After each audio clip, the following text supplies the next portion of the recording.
Hello NFL fans and welcome back to the Wall of NFL YouTube channel. In this video today, I'm going to be talking about preseason, and in fact, I'm going to be recapping the preseason games that we saw last weekend. I'm mostly going to be focusing on which players impressed me over the weekend and which ones kind of weren't so great or didn't have enough time to really show what they really had. I'm mostly going to focus on the rookies and kind of the interesting things that I spoke about in my previous video.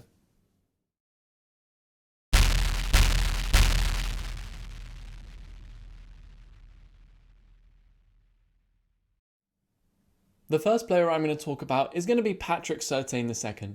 This weekend he really impressed, getting a pick six and taking it all the way from the house for 30 yards. And even though the Vikings were playing their really backups and they didn't have any starters on the field, I think Patrick Surtain did really well in getting that pick six, and he's going to put a lot of those doubters to shame.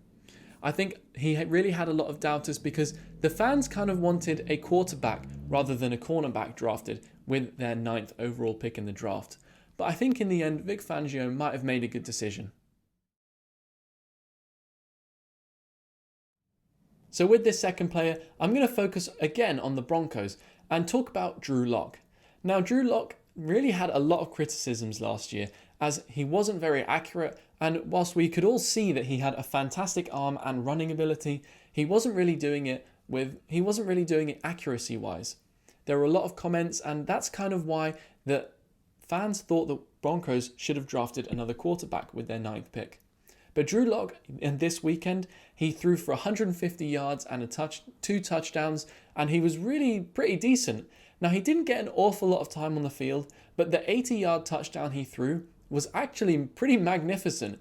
The ball was about 50 yards in the air. Not 50 yards, sorry, in the air. As in, it was 50 yards, but it traveled 50 yards in the air. So it really did show his arm strength, and I think it was a really good throw.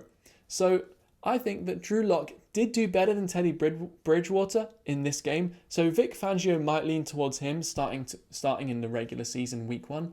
But we're yet to see, and Teddy Bridgewater didn't have an awful game anyway.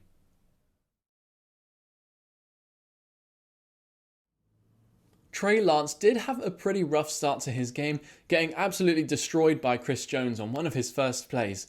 But later on into the game, he kind of developed into it, and despite only completing 35% of his throws, which is actually really bad, he did still manage to throw for 128 yards, including an 80-yard touchdown as well. He threw the ball 40 yards in that play, so it wasn't the full 80 of course, but he did throw that 40 yards with relative ease, which is quite impressive. He also had a touchdown as well and a 93 quarterback rating, so not too bad despite having a 35% completion percentage. He will definitely need to work on that though if he's going to get any better and compete for the starting job, because Jimmy Garoppolo was pretty good this weekend as well. Now, initially I turned on the Saints versus the Ravens game to watch the quarterback battle between Jameis Winston and Taysom Hill, but I ended up watching the game because the turnovers that the Saints committed were dreadful. They turned the ball over 6 times against the Ravens, and I really think that shows that John Harbaugh is a really good coach and he really prepared his team for this game. I don't think that means Sean Payton's a bad coach because of all that he's done with the Saints, and he's been absolutely fantastic.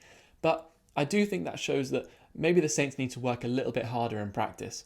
Michael Thomas was on the sideline as well, which is good for his recovery, and it looks good that he's maybe not so argumentative with the front office anymore. But yeah, the quarterback battle, Taysom Hill and Jameis Winston each threw an interception and had a similar amount of completions. Jameis Winston had slightly higher quarterback rating and he threw for a touchdown, which I think is why he had a higher quarterback rating. And the interception that he threw wasn't as much his fault as Taysom Hill's was. But again, they were pretty similar, and I don't think that means that Sean Payton's going to have an easy decision. Jameis Winston will start next preseason game, I imagine, just so he can have some reps with the first string players. But I'm going to give a shout out to Ian Book as well, who played pretty much just as well as Taysom Hill and Jameis Winston as well. So I think that overall, It's going to be quite an interesting quarterback battle because it's really going to go back and forth, and they don't seem that dissimilar in terms of how they played last weekend. And if that continues into the next 2 preseason games, Sean Payton has a really tough decision ahead of him.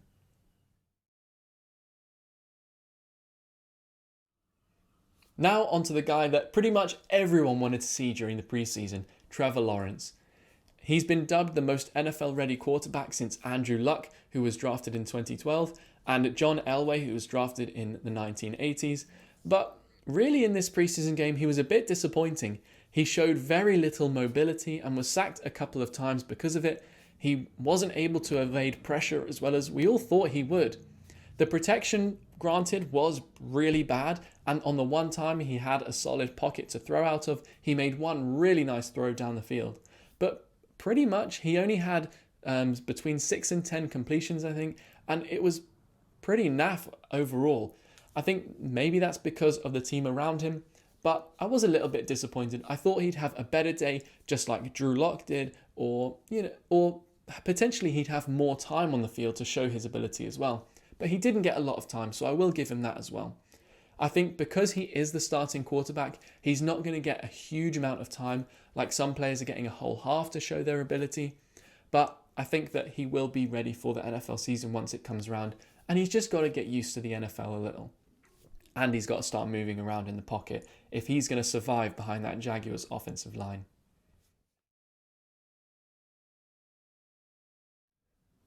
Kyle Pitts must already be one of the most important players for the Atlanta Falcons. The fact that he's a rookie and he was fully healthy for the game and didn't get a single snap during preseason is quite unusual. He might get more snaps going on further into weeks 2 and 3 of the preseason, but I think it goes to show that he might already be ready for the regular season to start. Either that, or he's that crucial to the Falcons that they don't want him to get hit, or they don't want him to get injured at all. I've got to say though, it is good that Kylie Fitz, the linebacker for the Cardinals, was able to get some game time instead.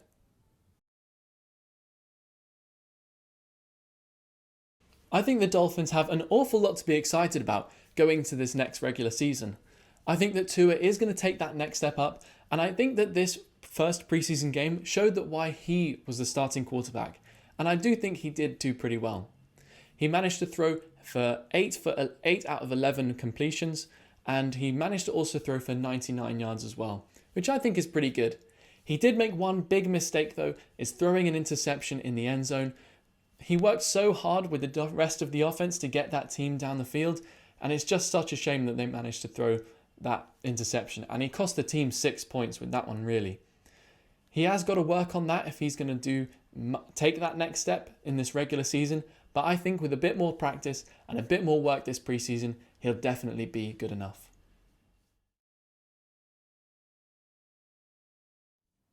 Justin Fields definitely had one of the more exciting games on this first preseason weekend. He managed to throw for over 140 yards and 2 touchdowns as well, one of them running, and it was absolutely really good.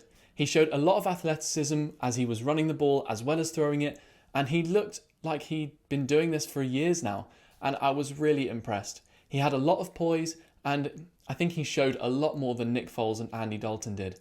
So in terms of the quarterback competition, I do think that maybe they should have him on the sidelines just for a few weeks, and maybe Justin Fields should take over after the bye week when they have 2 weeks to prepare for Justin Fields starting. I think he should sit for a little bit longer because he has got to get used to the NFL and what a regular NFL Sunday looks like for the Chicago Bears. But I was extraordinarily impressed, and I've got to say that I think between him and possibly Drew Lock as well, I think it's between them on who had the best preseason this weekend. Thank you guys so much for watching this video, and please do comment down below your takeaways from this weekend and who you thought did really well. I'd be really interested to know what you guys think. Please also follow our social media pages in the description, our Instagram and Facebook and Twitter, and for all of our updates as well. Please also go on wallofnfl.com and check out any articles as well that have been written that aren't shown on the YouTube channel as well. Thank you guys so much for watching, and I hope to see you in the next video.